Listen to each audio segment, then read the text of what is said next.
कहते हैं दान पुण्य करने से सभी पापों से मुक्ति मिल जाती है। परम धाम की प्राप्ति के लिए भी दान पुण्य करना श्रेष्ठ बताया गया है। दान कई तरह से किया जाता है, लेकिन ब्राह्मणों को दिया गया दान हमेशा से ही चर्चा का विषय रहा है। द कर्मा आज आपको उस मार्ग पर लेकर चल रहा है जहां आपको पता चलेगा कि दिव्य लोक की प्राप्ति के लिए ब्राह्मण को क्या दान करना चाहिए।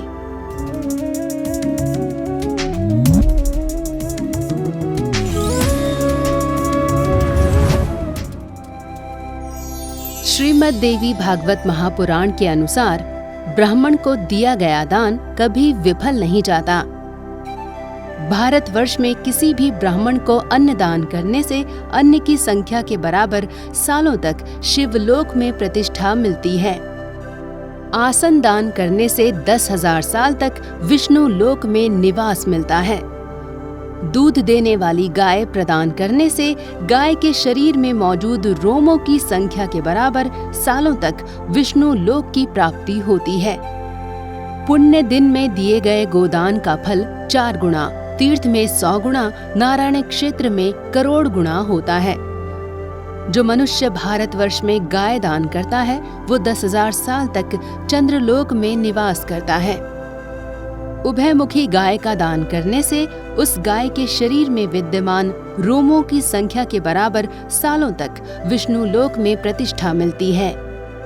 साफ और मनोहर छत्र देने से 10,000 सालों तक वरुण लोक में आनंद मिलता है। पीड़ित शरीर वाले ब्राह्मण को 1 जोड़ा वस्त्र देने से 10,000 सालों तक वायु लोक में नाम हासिल होता है। कपड़ों के साथ शालग्राम देने से वैकुंठ में प्रतिष्ठा मिलती है। दिव्य और मनोहर शैया का दान चंद्रमा के काल तक चंद्रलोक में प्रतिष्ठा दिलाता है। दीप दान करने से मनवंतर अंत तक अग्निलोक में वास मिलता है। हाथी का दान करने से इंद्र की आयु तक उनके आधे आसन पर विराजित होने का सौभाग्य मिलता है।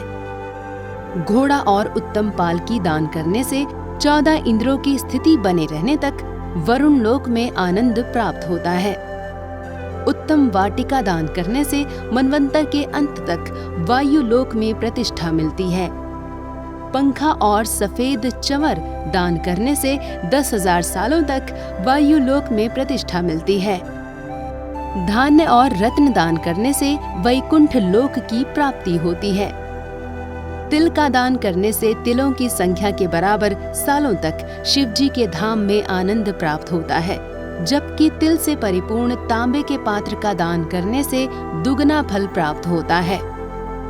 पतिव्रता और सुंदर कन्या को अलंकारों और वस्त्रों से विभूषित करके किसी ब्राह्मण को भार्या रूप में दान करने से 14 इंद्रों की स्थिति बने रहने तक चंद्रलोक में प्रतिष्ठा मिलती है और वहां पर स्वर्ग की अप्सराओं के साथ दिन रात आनंद प्राप्त होता है। उसके बाद गंधर्व लोक में 10,000 वर्षों तक निवास मिलता है। वहां पर उर्वशी के साथ क्रीड़ा करते हुए दिन रात बीतते हैं। उसके बाद हजारों जन्म तक सुंदर, साध्वी, सौभाग्यवती, कोमल और प्रिय भार्या प्राप्त होती है। सुंदर फल देने से जितने फल दिए हैं उतने सालों तक इंद्रलोक में प्रतिष्ठा मिलती है। उसके बाद उत्तम योनि में जन्म लेकर श्रेष्ठ पुत्र प्राप्त होता है। फल वाले वृक्षों और फल दान करने से दीर्घ काल तक स्वर्ग में निवास का मौका मिलता है। भारतवर्ष में जो इंसान अनेक प्रकार के द्रव्यों से युक्त विशाल भवन दान करता है वो 100 मनवंतर तक देवलोक में निवास करता है। हरी भरी फसलों से संपूर्ण सुंदर भूमि भक्ति पूर्वक अर्पण करने से 100 मनवंतर तक वैकुंठ लोक में प्रतिष्ठा मिलती है। उत्तम गौशाला या गांव दान करने से 1,00,000 मनवंतर तक वैकुंठ लोक में प्रतिष्ठा हासिल होती है। उसके बाद लाख जन्मों तक भूमि उसका साथ नहीं छोड़ती। उत्तम प्रजाओं से युक्त उत्कृष्ट पकी हुई फसलों से संपन्न अनेक प्रकार के कमल युक्त जलाशयों, वृक्षों, फलों और लताओं से शोभित नगर प्रदान करता है। उसे 10 लाख इंद्रों की स्थिति तक कैलाश में प्रतिष्ठा मिलती है। 10,000 सालों तक धरा उस मनुष्य का साथ नहीं छोड़ती। जो अपना संपूर्ण अधिकार दे देता है उसे अंत में 4 गुना फल प्राप्त होता है। तपस्वी ब्राह्मण को जम्बू द्वीप का दान देने से अंत में 100 गुना फल प्राप्त होता है। जम्बू द्वीप की भूमि अपना सर्वस्व दान करने वाले महेश्वरी जगदम्बा के भक्त को पुनः संसार में जन्म नहीं लेना पड़ता।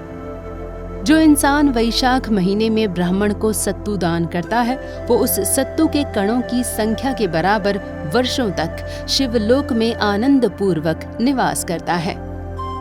भारतवर्ष में जो जीवन भर भक्ति से संपन्न होकर ब्राह्मण को हर रोज गऊ और सुवर्ण आदि प्रदान करता है, वो उस गऊ के शरीर में जितने रोम होते हैं उससे भी दुगने सालों तक विष्णु लोक में वास करता है।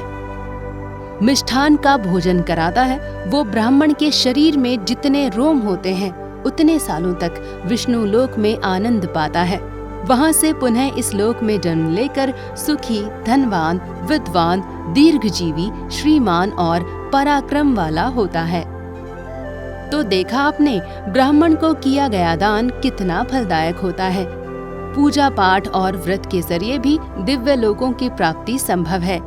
इसके बारे में जल्द ही हम आपको एक वीडियो के जरिए जानकारी देंगे। फिलहाल अगर आपको ये वीडियो पसंद आए तो इसे लाइक व शेयर जरूर करें।